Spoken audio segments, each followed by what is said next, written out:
नमो बुद्धाय। जय भीम, जय भारत, जय संविधान, जोहार साथियों, आज हम चर्चा करने वाले हैं national commission for scheduled caste के बारे में।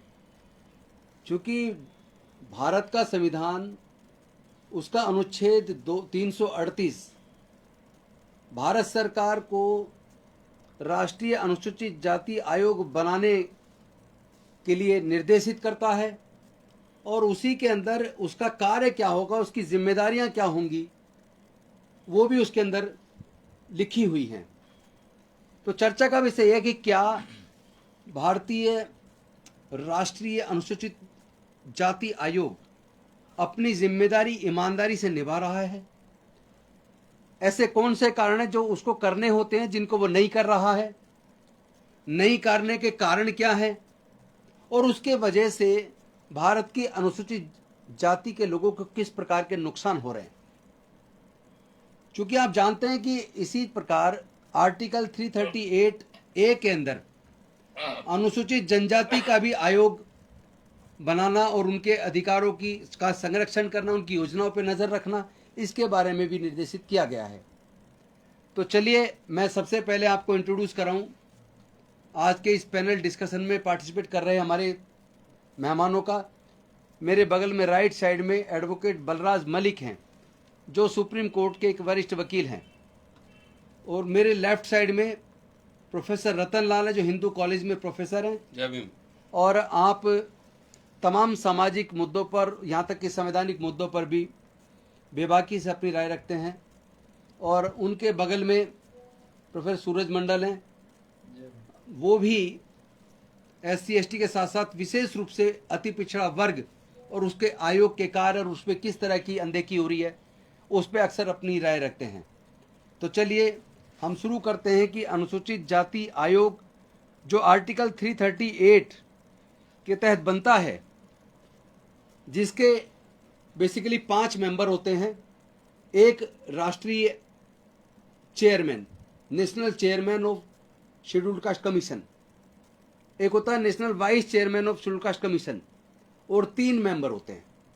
तो मैं अब चर्चा को शुरू करता हूं। सबसे पहले मैं बताता हूं उनकी ड्यूटीज़ क्या हैं, उसके बाद हम अपने पैनलिस्ट से इस चर्चा को डिस्कस करते हुए आगे बढ़ेंगे। आर्टिकल 338 का सब क्लोज 5 वो कहता है, it shall be the duty of the commission a to investigate and monitor all matters relating to the safeguards provided for the scheduled caste under this constitution or under any other law for the time being in force or under any order of the government and to evaluate the working of such safeguards।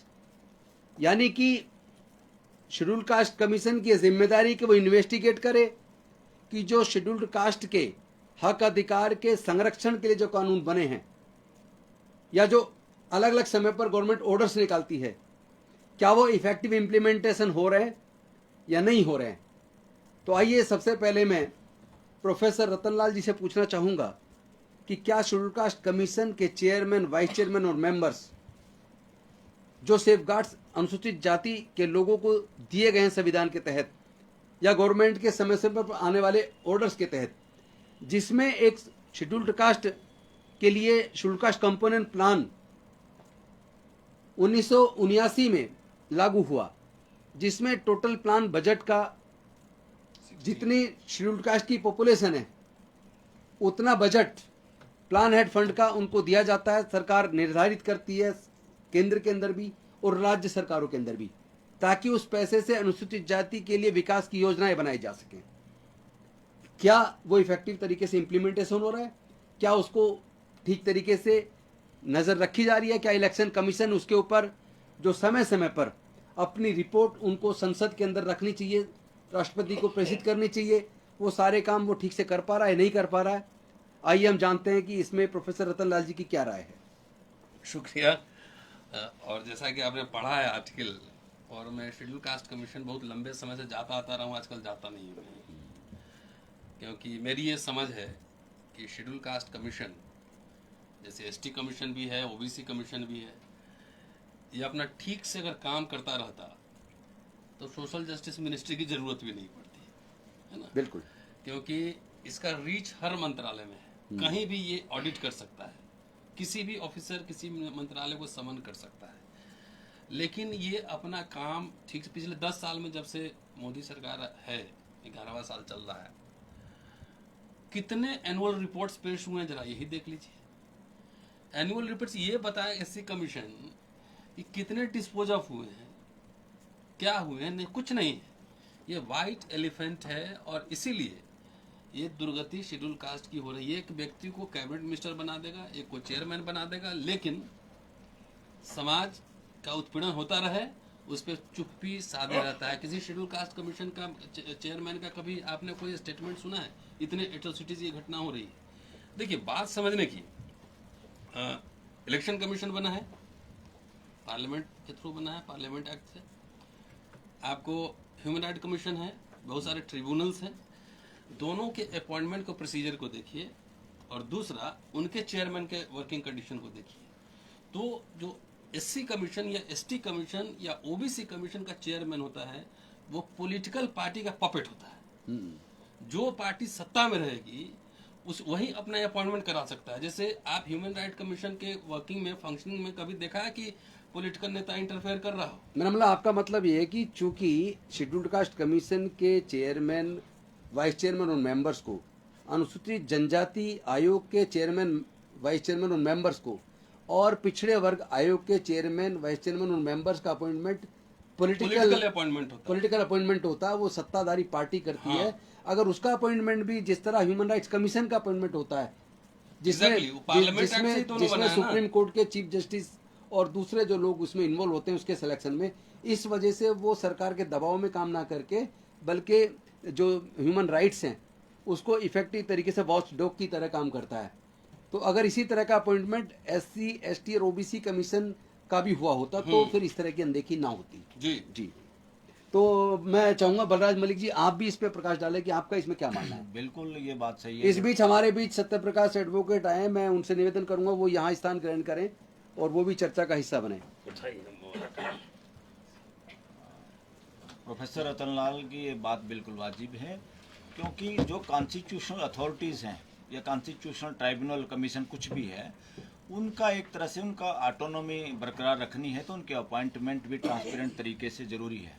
और वो party politics के आधार पे appointment होगी, ये ज़रूर लिखा है कि अपॉइंटमेंट प्रेसिडेंट करेगा, मगर प्रेसिडेंट तो एक सिग्नेटरी अथॉरिटी है इस देश में, खाली नॉमेनक्लेचर के लिए है, बट और कुछ नहीं इसके बावजूद। तो इसलिए ये ऑटोनॉमस नहीं है, इसलिए अपनी पावर का सदुपयोग भी नहीं कर पाते। ये वाकई आपने सही कहा, पपेट, कठपुतली सरकार की तरह। अब सरकार की खुद की जो पॉलिसी होगी, उनका इंटरेस्ट नहीं होगा तो कुछ नहीं कर पाएगा। ये चेयरमैन, वाइस चेयरमैन और 3 मेंबर, इनको कैबिनेट का रैंक है और स्टेट मिनिस्टर्स का, इस तरह का बातें हैं। ये सुविधाएं तो हैं, मगर पावर तो इनकी ऐसे बिना पंखों का कोई पक्षी होता है, ये कुछ काम ही नहीं कर पाते। और यानी कि एक तरीके से दांत नहीं है। हाँ, बिल्कुल दांत नहीं है, मिल को तो अपनी नौकरी, क्वासी जुडिशियल पावर है, लेकिन पनिशमेंट नहीं दे सकते, सस्पेंड खुद नहीं कर सकते, केवल डायरेक्शन दे सकते हैं, और वो भी सरकार के ऊपर माने, डायरेक्शन भी नहीं दे सकते। लॉन्ग बैक, आज से 25-27 साल पहले मैं बैठता था वहाँ पे, तो एक तो सबसे मीडियोकर होता है पॉलिटिकल पार्टी, वो उसमें मेंबर बनाती है, कि जिसको आर्टिकुलेशन नहीं है, जिसको कानून की समझ में पता नहीं है पढ़ा भी हुआ कि नहीं पढ़ा। मैं एक मेंबर का मोडस ऑपरेंडी देखता था, कुछ नहीं कर रहा है, बोला डीजीपी बुलाओ, सेक्रेटरी बुलाओ, अब बैठा, बोले 4 घंटा बाहर बैठाओ, 4 घंटे, और 4 बार बुलाओ, 4-4 घंटे बाहर बैठाओ। ह्यूमिलिएट होता था ना वो, तो नमस्ते करके काम कर देता था, एफआईआर दर्ज होता था, या जो भी एक्शन प्रमोशन का हो, चाहे जो कुछ भी, व्हाटएवर। आजकल जो है, अगर बुलाए, वीसी को बुलाए तो सेक्शन ऑफिसर को भेजता है, एओ को भेजता है। तो इससे देखिए, चेयर में पावर नहीं है, खाली चेयर पे जो बैठता है उसको इस चेयर के बारे में क्या समझ है, पावर उससे डिराइव होता है। वैसे भी आप देखिए, अभी आज ही एक जजमेंट मैंने पढ़ा है सुप्रीम कोर्ट का, खन्ना साहब का कोई जजमेंट है कि हरियाणा हाई कोर्ट में कोई एडिशनल डिस्ट्रिक्ट जज को सस्पेंड कर दिया था शेड्यूल कास्ट के, because his father was cobbler. तो आज सुप्रीम कोर्ट ने डांट लगाई, काफी जस्टिस सूर्यकांत ने डांट लगाई। तो कई बार जुडिशरी का भी रोल जो होता है, कई बार संदेह के घेरे में होता है, लेकिन उसको ये इंडिपेंडेंस है कि वो चाहे तो कानून के हिसाब से फैसले ले सकता है, भावना के आधार पर फैसले ले सकता है। मेरी राय है कि जो पावर हाई कोर्ट को के जजेस को हो वही पावर इन कमीशंस को दिए जाए और अपॉइंटमेंट की कोई प्रोसीजर बनाया जाए जैसे ह्यूमन राइट्स का है। दूसरा, उसको कोई महाभियोग के बगैर हटाया ना जाए और वो आंसरेबल हो। वो चेयरमैन क्वार्टरली मीटिंग करें, पब्लिक अपना हर 3 महीना पर रिपोर्ट सामने लाए और जो भी कंप्लेंट जा रहा है, मुझे पता है इतनी बड़ी फाइल है, वहाँ जितने लोग बैठे हुए हैं उसमें से तो ज़्यादा लोग ऑफिस में अपर कास्ट के लोग हैं, उनका कोई इंटरेस्ट नहीं होता है। They are not accountable, not answerable to anyone. आपका file many times they are prejudiced. हाँ, ऑब्वियसली तो इसलिए उसको सशक्त बनाने की जरूरत है और इस पे खास तौर से पार्लियामेंट में बहस की जरूरत है, खास तौर से तब जब कास्ट सेंसस अब आंकड़े आएंगे, सारे आंकड़े आएंगे तो कॉन्स्टिट्यूशनल बॉडी एससी कमीशन है तो कितना इफेक्टिव होगा। अभी भी हमारे लोग बहुत गरीब हैं, वो थाने तक नहीं पहुंच सकते हैं, अपना स्टेटमेंट रिकॉर्ड नहीं करा सकते हैं। ऐसी स्थिति में सिर्फ जहां तक मुझे पता है कि चेयरमैन का स्टेटस शायद मिनिस्टर ऑफ स्टेट के बराबर होता है। हाँ, स्टेट मिनिस्टर के बराबर है। बाकी लोग सेक्रेटरी के बराबर होते हैं, मेंबर्स ज्वाइंट सेक्रेटरी, जहां तक ये मुझे ध्यान है। तो इनको इम्पावर, इस बॉडी को इम्पावर करने की जरूरत है। इसलिए कास्ट सेंसस के साथ ये हम सब की और पॉलिटिकल क्लास की भी जिम्मेदारी है कि इस एससी कमीशन का जो अकाउंटेबिलिटी है उसको ज्यादा से ज्यादा रिस्पॉन्सिबल बनाया जाए और कम से कम जो मेंबर बैठे हुए हैं शेड्यूल कास्ट और कॉन्स्टिट्यूशन की वजह से बैठे हुए हैं तो कम से कम उनके अंदर का जमीर जगे, है ना। अगला प्रमोशन के लिए सरकार और पॉलिटिकल पार्टी की गुलामी ना करे। तो मैं जानना चाहूँगा कि प्रोफेसर सूरज मंडल जी से, जैसा कि आप जानते हैं कि हर सरकारी विभाग में, चाहे केंद्र सरकार का हो या राज्य सरकार का, हर सरकारी विभाग में एक लाइजन ऑफिसर होता है शेड्यूल्ड कास्ट का, जिसकी जिम्मेदारी होती है जो रोस्टर प्रॉपर मेंटेन हो रहा है या नहीं हो रहा है, या कोई अंदर डिपार्टमेंटल कोई ह्यूमिलेशन किसी का हो रहा है, तो ऐसे मामलों पे वो नज़र भी रखता है और अपने जो वो एक रिप्रेजेंटेटिव होने के नाते समाज का, उनके मुद्दों को भी वहाँ मजबूती से रखता है। तो आपका क्या अनुभव है? आप लंबे समय से प्रोफेसर हैं और आपका भी खुद का प्रमोशन रुका हुआ है लंबे समय से, तो आप इस किस रूप में देखते हैं कि क्या लाइजनिंग ऑफिसर जो होते हैं वो अपना रोल निभा रहे हैं, नहीं निभा रहे हैं, तो क्या कारण हो सकते हैं? जय भीम। जो आपने सही कहा, लाइजन अफसर अगर अपने जिम्मेदारियों को बखूबी समझते और उस हिसाब से अगर वो उसको इम्प्लीमेंट करते तो कई सारी समस्याएं ही नहीं होती। लेकिन सर, मैं 2 बातों को आपके समक्ष और अपने दर्शकों को बताना चाहूँगा। बहुत ही दिलचस्प बात है कि जब से मोदी सरकार आई है सत्ता में, तो जो इंस्टीट्यूशंस हैं, संस्थाएं, जैसे एससी कमीशन एक संस्था है, संवैधानिक संस्था है, और बाद में ओबीसी कमीशन बना, वो भी एक संवैधानिक संस्था ही मानी जाए, तो इनके चेयरमैन को कभी चुनाव लड़ा देना और कभी उनको हटा देना, इस तरह से कि वो अपने जिम्मेदारियों को ठीक ढंग से नहीं पूरा कर सके। मैं एक बात बताना चाहूँगा कि एससी कमीशन और ओबीसी कमीशन में डिफरेंस क्या है। एससी कमीशन के पास कुछ अलग पावर्स है। उन पावर में ये भी पावर है कि वो कुछ एक्शन ले सकता है सीधे सीधे, जो कि प्यूनिटिव एक्शन, जो ओबीसी कमीशन के पास नहीं है। तो ओबीसी कमीशन को किस तरह से निरस्त किया गया? ओबीसी कमीशन में डॉक्टर भगवान लाल सहनी थे चेयरमैन, और उन्होंने विश्वविद्यालय में, जो आपने रोस्टर की बात उठाई, तमाम केंद्रीय विश्वविद्यालयों में किस तरह से आरक्षण को एक तरह से निरस्त किया जा रहा था रोस्टर के माध्यम से, उस पर उन्होंने संज्ञान लिया और कार्रवाई की। वो भारतीय जनता पार्टी के थे और साथ में 5 मेंबर भारतीय जनता पार्टी के थे। तो जब उनकी कार्यकाल समाप्त हुई 22 फरवरी 2022 में, तब उसके बाद 1 साल तक कोई अध्यक्ष मनोनीत नहीं हुआ। 1 साल यानी दिसंबर 2022 में हंसराज अहीर अकेले मेंबर बनाए गए, जबकि 5 सदस्य होना चाहिए। तो अकेले मेंबर क्या कार्रवाई करेंगे?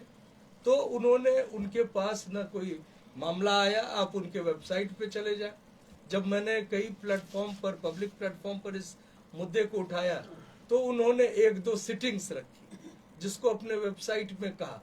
लेकिन उन तमाम कदम जो उठाए गए थे केंद्रीय विश्वविद्यालयों में रोस्टर को सही करने का, आरक्षण को सही ढंग से लागू करने का, और दोनों के लिए SC ST OBC सभी के लिए, वो सभी कदम को लगभग निरस्त कर दिया गया। जी चलिए, इस पे वापस हम रोस्टर वाले मुद्दे पे अलग से अभी बात करेंगे। इससे पहले मैं चाहूँगा कि एडवोकेट सत्यप्रकाश वो बताएं कि क्या जिस तरह SC ST prevention of atrocities act है, उसके इम्प्लीमेंटेशन पे भी नज़र रखने की जिम्मेदारी नेशनल शेड्यूल कास्ट कमीशन की और स्टेट शेड्यूल कास्ट कमीशन की बनती है, और उसके इम्प्लीमेंटेशन में कुछ दिक्कतें आ रही हैं, या उसी एक्ट के तहत जो मॉनेटरी बेनिफिट मिलना चाहिए, कॉम्पनसेशन मिलना चाहिए, क्या वो मिल पा रहा नहीं मिल पा रहा। ऐसे में national commission for scheduled caste की भूमिका किस तरह संदिग्ध हो जाती है, या स्टेट कमीशन की किस तरह हो जाती है, चूंकि आपने इस तरह के केसेस काफ़ी किए, आपका इस संदर्भ में क्या मानना है? सर सबसे पहले थैंक यू, आपने इस इम्पोर्टेंट मुद्दे पर एक डिबेट रखी और हमारे व्यूज जो है जनता को जानने के लिए, irrespective of any political ideology, we are sitting here to discuss what is the relevancy of schedule caste commission today. Yes, So what is the Scheduled Caste Commission? Even, in fact, I was not aware about its functioning. What is the Scheduled Caste Commission? So when I did some research on the SC/ST Act, then only I got to know, yes, SC Commission has wider power than other institutions, which has been mentioned in the Constitution of India, as we are aware that Article 338 subclause 5 talk about the Scheduled Caste Commission. So I would like to मैं बस 2 या 4 शब्द मैं आपको legally एक बात बताना चाहता हूँ, और वो मैं जो SC कमीशन है उसके फाउंडेशन का बेस पे बताना चाहता हूँ, क्योंकि ये एक एजुकेशनली हमें ये बात समझनी पड़ेगी कि SC कमीशन क्या कर सकता है और क्या कर रहा है, क्या उसकी रिलेवेंसी है. मैं rules and procedure of the national commission for scheduled caste में एक रूल्स पढ़ रहा हूँ. ये रूल्स जो है ये 2009 में पब्लिश हुए और ये 2018 में अमेंड हुए. तो रूल्स क्या कहते हैं, शुरू का जो गजट है, कॉन्स्टिट्यूशनल प्रोविजन की पहले मैं बात कर रहा हूँ. जो इंपॉर्टेंट चीज है वो 3 है. The duties of the chairman as laid down in article 338 subclause 5 of the constitution are, the word has been used to investigate and monitor all matters relating to the safeguard of the provided for the scheduled caste under the constitution and or other any law for the time being in the use or force.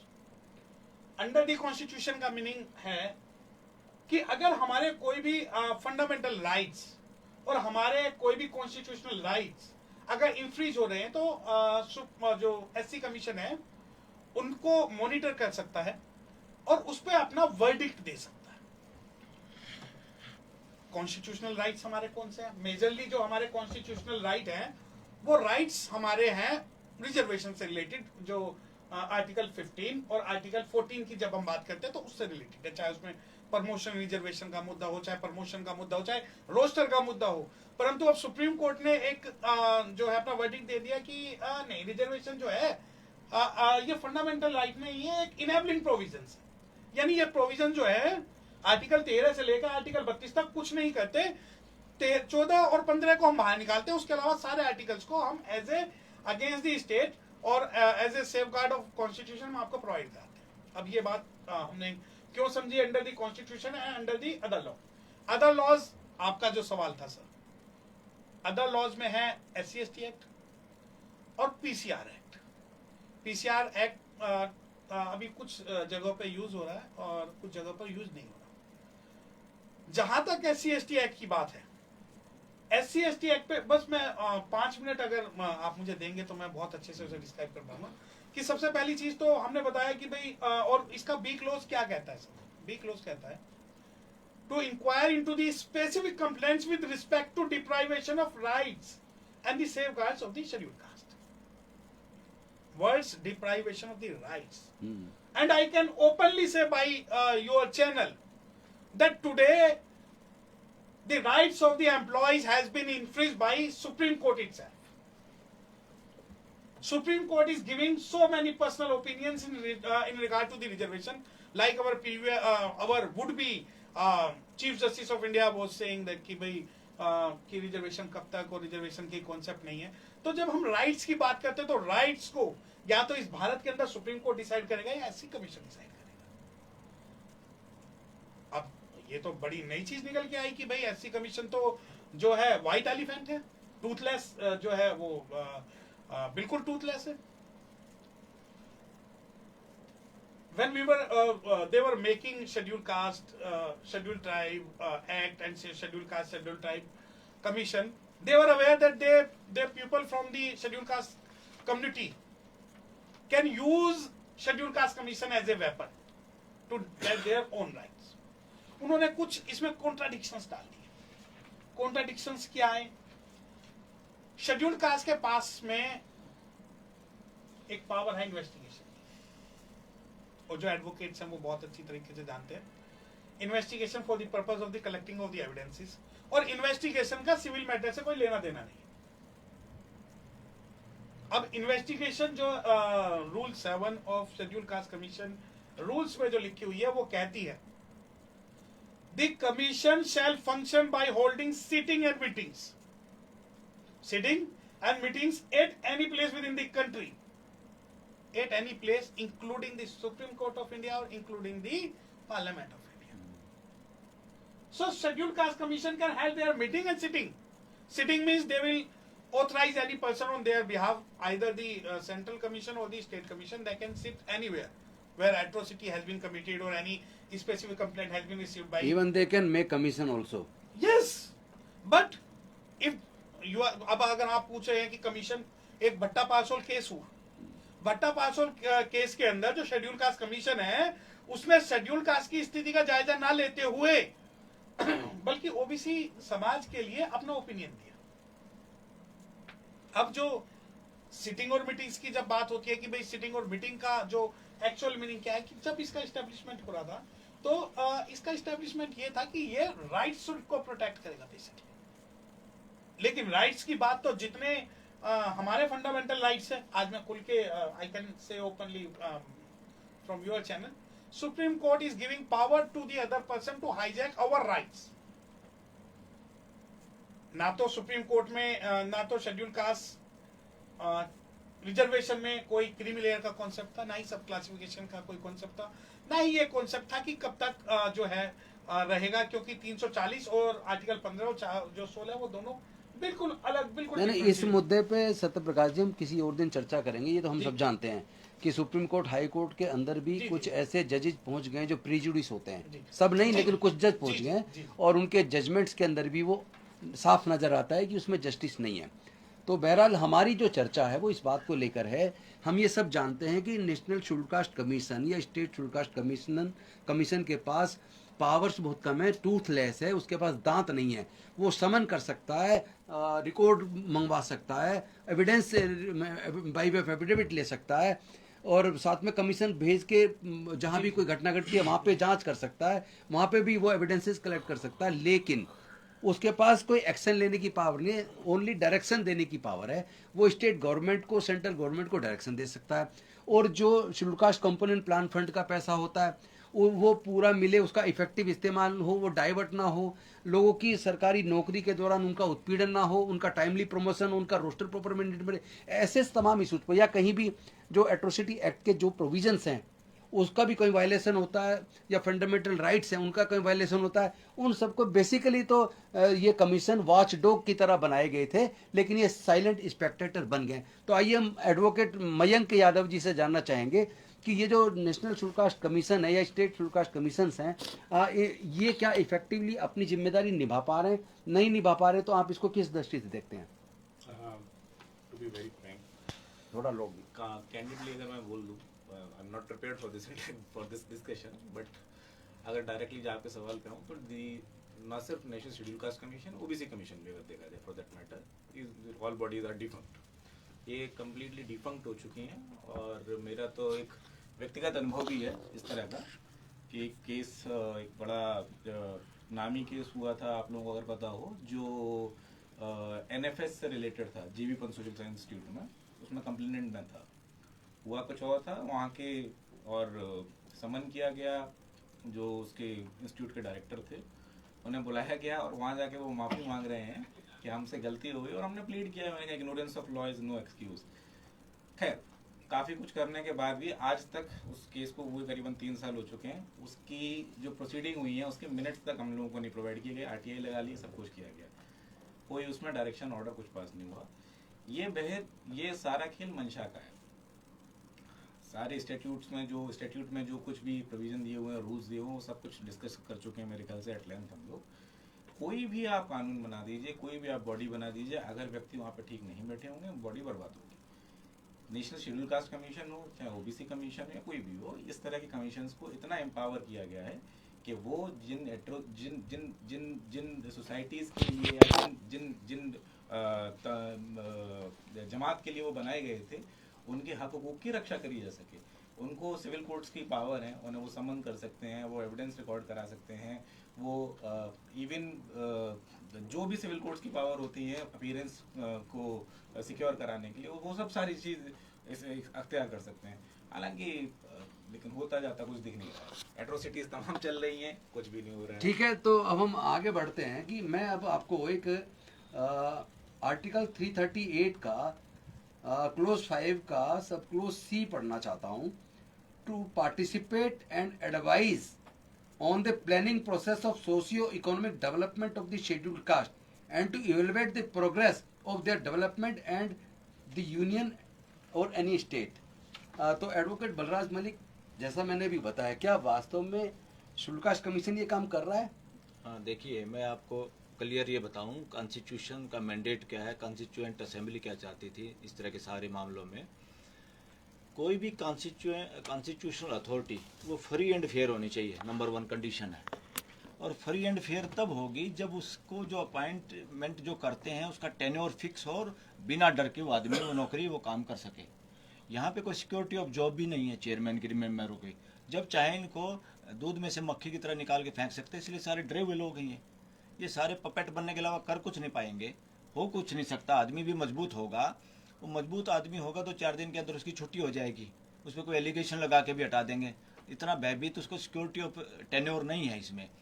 जितने भी जैसे election commission है, उसी तरह से constitutional authority सारी की सारी, मैं बार बार इस बात को दोहराता हूँ हर जगह, इवन चाहे गवर्नर भी है, कॉन्स्टिट्यूशन में लिखा है कि अपॉइंटमेंट करेंगे प्रेसिडेंट, और प्रेसिडेंट अपॉइंटमेंट करेगा विद दी कैबिनेट और ये करके। ये सारा फ्लो है कई चीज़ों में। इसमें अमेंडमेंट की बहुत इमीडिएट जरूरत है। जो हमारे कॉन्स्टिट्यूशनल जो संविधान निर्माता फाउंडिंग फादर चाहते थे इस देश में, इसमें क्या सुधार की जरूरत है कि ऐसी हर कॉन्स्टिट्यूशनल जो अथॉरिटी है उसकी अपॉइंटमेंट पार्लियामेंट करे, कम से कम 2/3 बहुमत से, ताकि सरकार अपने पपेट को लगा ही ना पाए।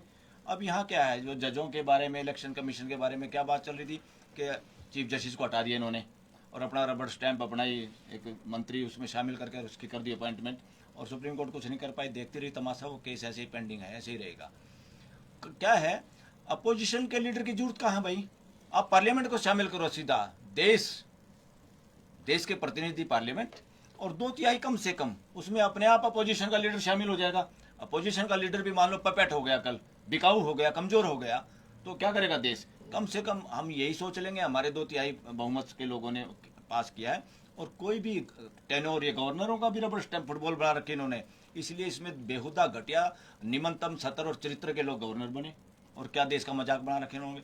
उनका भी टेनोर फिक्स हो और उनको हटाने की भी पार्लियामेंट को ही पावर हो, 2/3 कम से कम, ताकि ये सब लोग कॉन्स्टिट्यूशन की रक्षा कर सके, उसके हिसाब से काम कर सके। Impeachment, only impeachment. अब ये शेड्यूल कास्ट कमीशन की जो बात है, बिल्कुल इसको A to Z वो सारी पावर है जो संविधान शेड्यूल कास्ट के पक्ष में देता है, या कोई भी कानून। सोशो इकोनॉमिक कंडीशन भी आर्टिकल 14, 16 ये सब कुछ इक्वलिटी के लिए 46 में भी क्लियर है।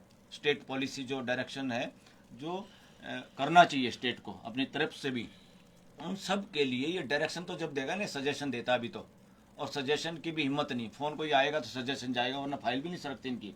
और parliament is duty bound to discuss on that as per the mandate of constitution, जो आपने पढ़ा है अभी, और इनकी ड्यूटी है। और ये मान लो अगर इसका टेन्योर सुरक्षित होगा तो ये 1 मिनट से पहले प्रेस कॉन्फ्रेंस करेंगे, हमने पार्लियामेंट में दिया था, पार्लियामेंट ने डिस्कस नहीं किया, या जानबूझ के उसको दबाया गया, इसको हमारी चीज़ों को इम्प्लीमेंट नहीं किया जा रहा, हमारे लोगों के साथ अत्याचार हो रहा है, ऐसा कोई दिखा आपने आज तक भी प्रेस कॉन्फ्रेंस?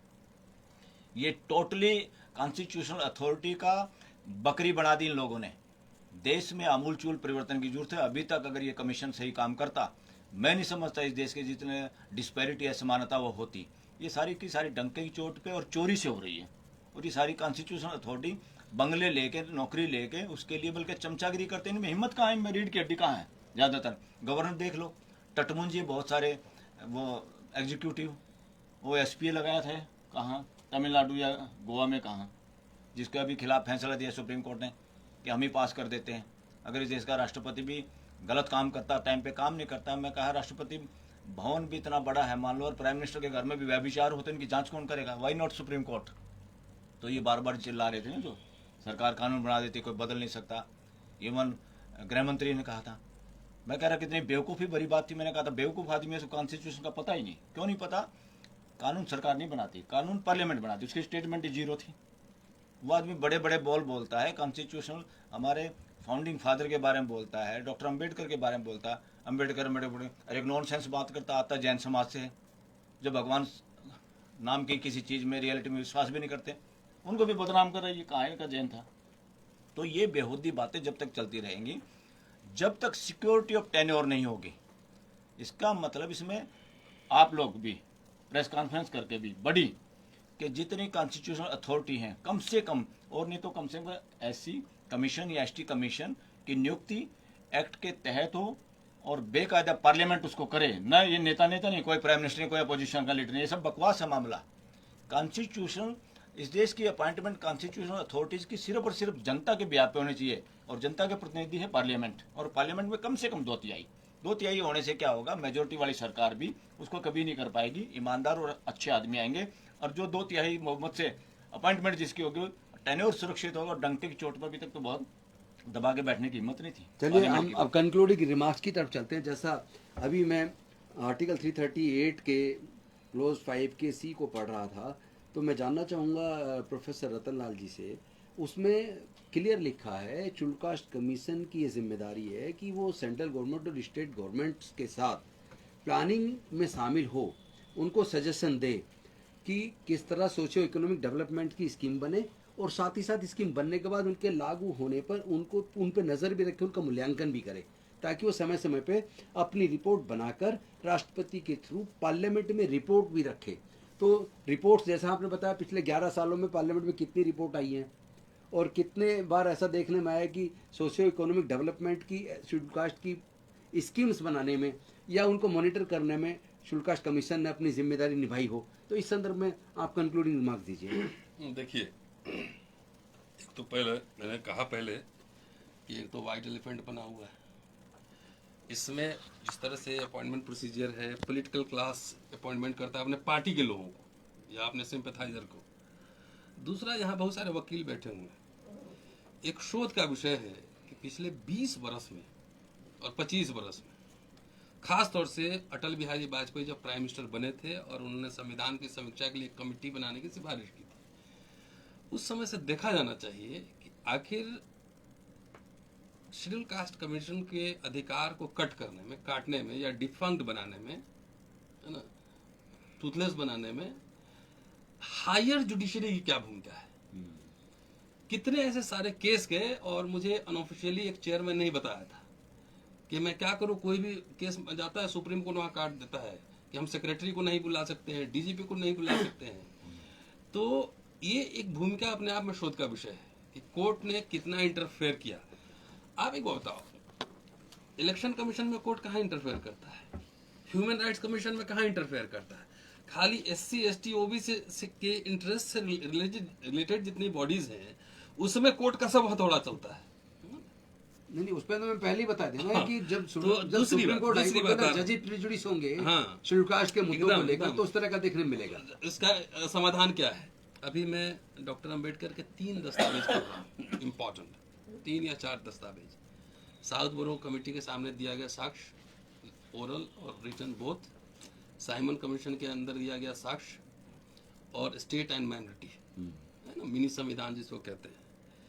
बाबा साहब का पूरा एम्फेसिस क्या था कि हिंदू मोटे तौर पे 2 क्लास में बटा हुआ है, एक टचेबल, एक अनटचेबल। और सबसे पहले उन्होंने एस्टैब्लिश किया कि we are minority in national life, कि जैसे अल्पसंख्यक की परिभाषा सिर्फ धर्म पे और संख्या पे नहीं होगी, सोशल डिस्टेंसिंग है इस पे भी होगी। तो पहले उन्होंने एस्टैब्लिश किया कि शेड्यूल जो अनटचेबल हैं वो माइनॉरिटी है, इसलिए उसके प्रोटेक्शन के लिए स्पेशल कानून चाहिए, रिप्रेजेंटेशन चाहिए। सिर्फ आइडियाज का ही नहीं, इंडिविजुअल का रिप्रेजेंटेशन चाहिए कि उसके प्रतिनिधि जाकर वहाँ पे उस कम्युनिटी के अधिकारों को प्रोटेक्ट कर सके। ठीक है, आपने नहीं पढ़ा होगा, आपने देखा होगा। जी, जी। ये बात इस समय इस संदर्भ में कहना जरूरी है। एक बात बताइए, उनका विजन को समझिए, वो क्या एक्सपेक्ट कर रहे थे पॉलिटिकल क्लास से। पॉलिटिकल रिप्रेजेंटेशन में बात कर रहे थे, बाद में एग्जीक्यूटिव पे भी आए, जुडिशरी पे भी आए। 1919 की बात मैं कर रहा हूँ और 27-28 की, बाद में तो 47 में स्टेट माइनॉरिटी लिखा उन्होंने। एक बात बताओ, ये जितने सवाल हम डिस्कस कर रहे हैं, दीज आर पॉलिटिकल क्वेश्चंस। ठीक है, पार्लियामेंट से ही होना है। अंबेडकर के नाम पे जयंती बनेगी, बड़ी बड़ी मूर्तियां लगेगी, हाँ, बड़े बर्थडे मनेंगे, करोड़ों अरबों चंदा इकट्ठा किए जाएंगे। क्या ये पॉलिटिकल क्लास जो पार्लियामेंट के अंदर बैठा हुआ है या डिफरेंट पार्टी, कभी उनको देखा है इस पे बहस करते हुए? आप तो कर रहे हैं यहाँ पर, कभी बहस किया है? कभी इसके लिए सड़क पे आंदोलन किया है? कभी सरकार को जाके अकाउंटेबल बनाया है? कभी मेमोरेंडम दिया है? ये उनको भी जिम्मेदार बनाना पड़ेगा कि संसद को घेरो उस मुद्दों पर।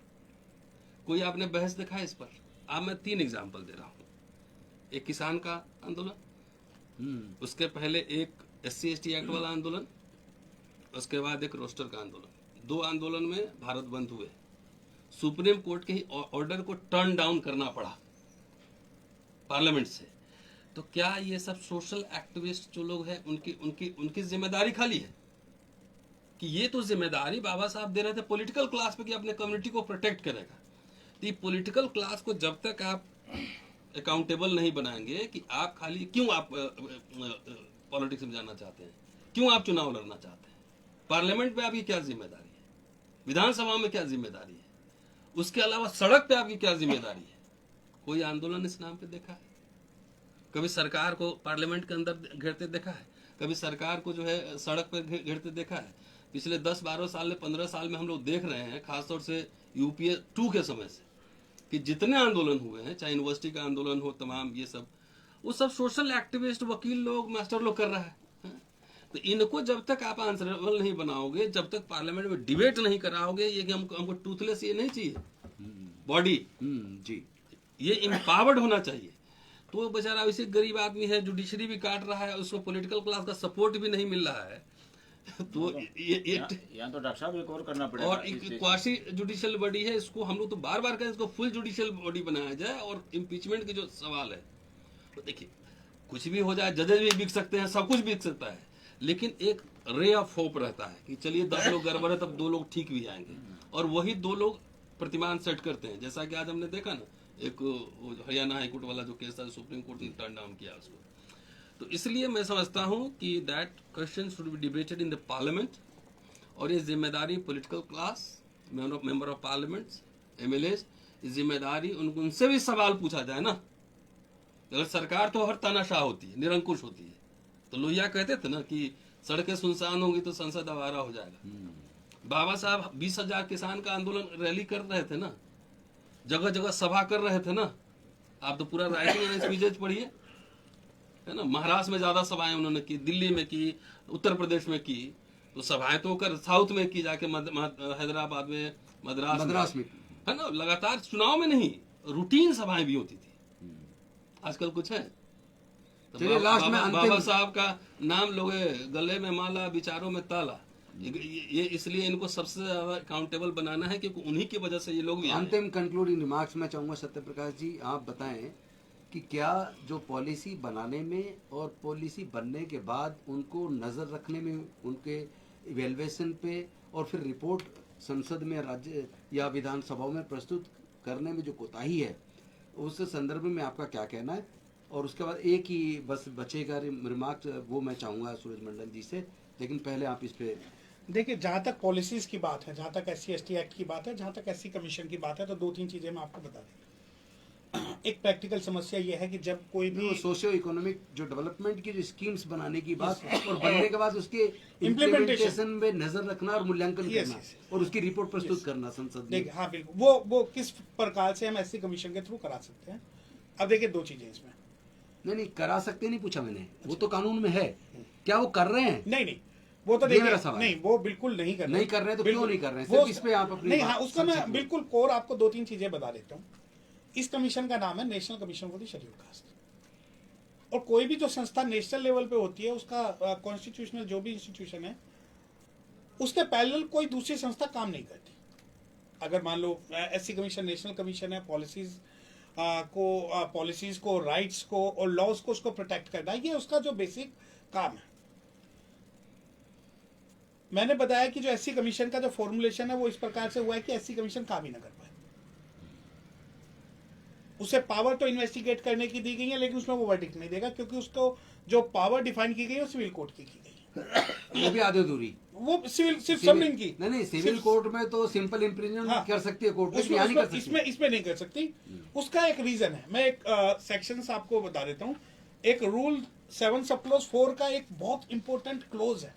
वो क्लोज कहता है कि no action will be taken on the matters which are sub judice, hence sub judice matter need not be referred into to the commission as the complaints. इसका मतलब कि अगर कोई भी कंप्लेंट, कोई भी मैटर, चाहे डिस्ट्रिक्ट कोर्ट में पड़ा हो, वो कमीशन को बाईपास करेगा। सवाल आया पॉलिसीज का कि क्या पॉलिसीज का इफेक्टिवनेस ओवरव्यू कर रहा है? नहीं। देखिए, व्हाइट एलिफेंट सरकार ने पाला हुआ है और हमें ये दिखाने के लिए पाला हुआ है कि हमने आपके प्रोटेक्शन के लिए एक ऑर्गेनाइजेशन बनाई हुई है। इस ऑर्गेनाइजेशन का आज के समय में मैं खुल के कह रहा हूं, मैं सुप्रीम कोर्ट के खिलाफ एक बात कह रहा हूं कि SC/ST एक्ट में जो सुप्रीम कोर्ट के जितने भी वर्डिक्ट आ रहे हैं, उन वर्डिक्ट को पढ़ के ऐसा लगता है कि जितने शेड्यूल्ड कास्ट पे एट्रोसिटीज हो रही हैं, वो कहीं ना कहीं पावर जो सुप्रीम कोर्ट की जजमेंट से ले।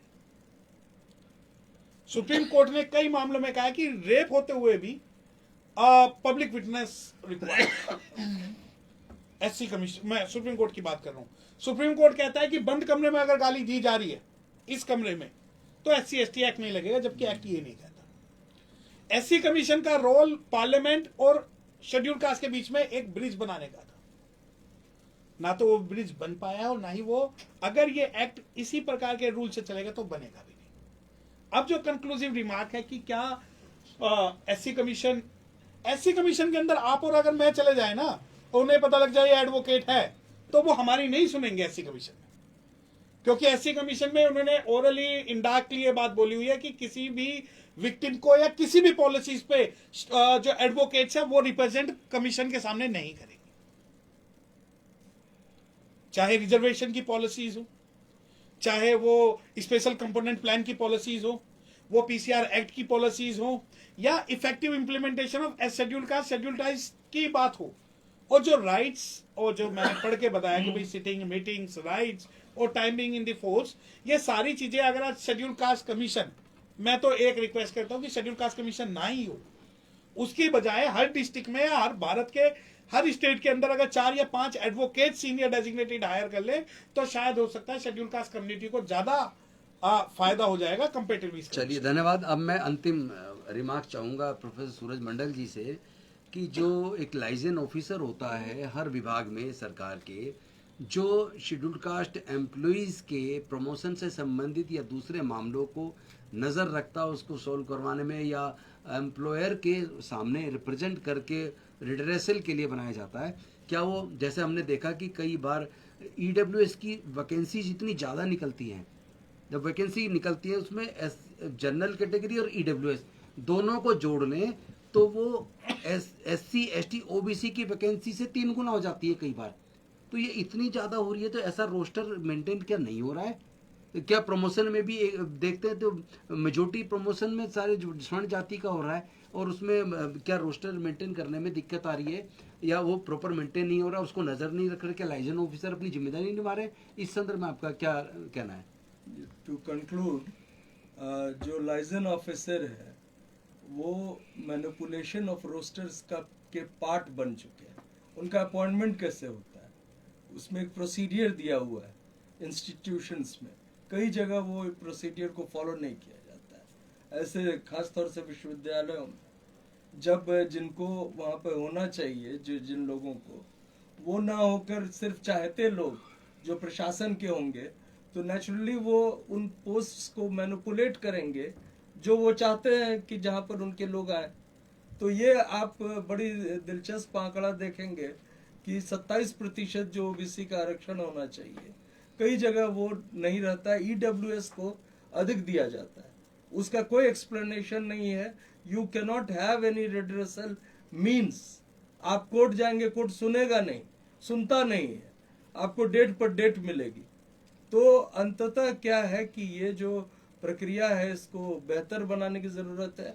और सबसे आखिरी में मैं एक टिप्पणी करना चाहूंगा, जो हमारे तमाम वकील साथियों ने भी कहा कि शेड्यूल्ड कास्ट कमीशन क्या कोई लैंडमार्क इंटरवेंशन किया है किसी भी तरह का, जो लोगों पर खासतौर से शेड्यूल्ड कास्ट के लोगों को प्रताड़ना सहनी पड़ी है या उन पर अन्याय हुआ है, अगर कोई लैंडमार्क वे में उन्होंने कोई इंटरवेंशन किया हो जो एक नजीर बन गई हो, तो हम मानेंगे कि वो व्हाइट एलिफेंट नहीं हो के वास्तव में उसका एक रोल है, लेकिन वो है नहीं।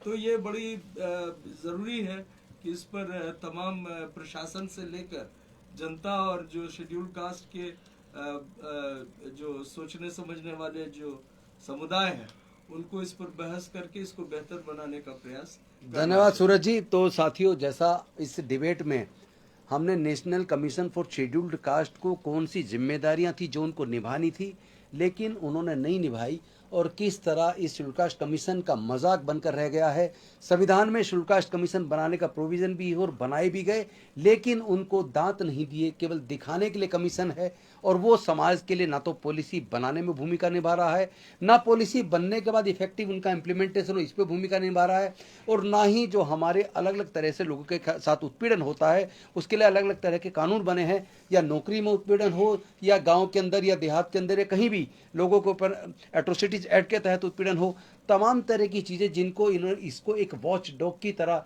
बनना चाहिए था और उनको इफेक्टिव इम्प्लीमेंटेशन करवाना चाहिए था, उनको न्याय दिलवाना चाहिए था, लेकिन ये केवल साइलेंट स्पेक्टेटर बनकर रह गया और ये पॉलिटिकल पार्टीज का केवल एक टूल बनकर रह गया। तो आइए अगली बार हम चर्चा करेंगे हमारे सर्वोच्च न्यायालय, उच्च न्यायालय के जजेस के कुछ निर्णयों पर, जिन निर्णयों में कई बार दिखता है कि उसमें न्याय नहीं है, अनुसूचित जाति जनजाति के मामलों में प्रीजुडिसनेस साफ नजर आता है। उस मुद्दे पे भी हम अगली बार चर्चा करेंगे। आप हमारे साथ जुड़े, और हमारे पैनलिस्ट का भी मैं सबका धन्यवाद करूंगा। आपने बहुत शानदार तरीके से बहुत अच्छी चर्चा की। थैंक यू वेरी मच, शुक्रिया। जय भीम, जय भारत, जय संविधान, जोहार। जय भीम।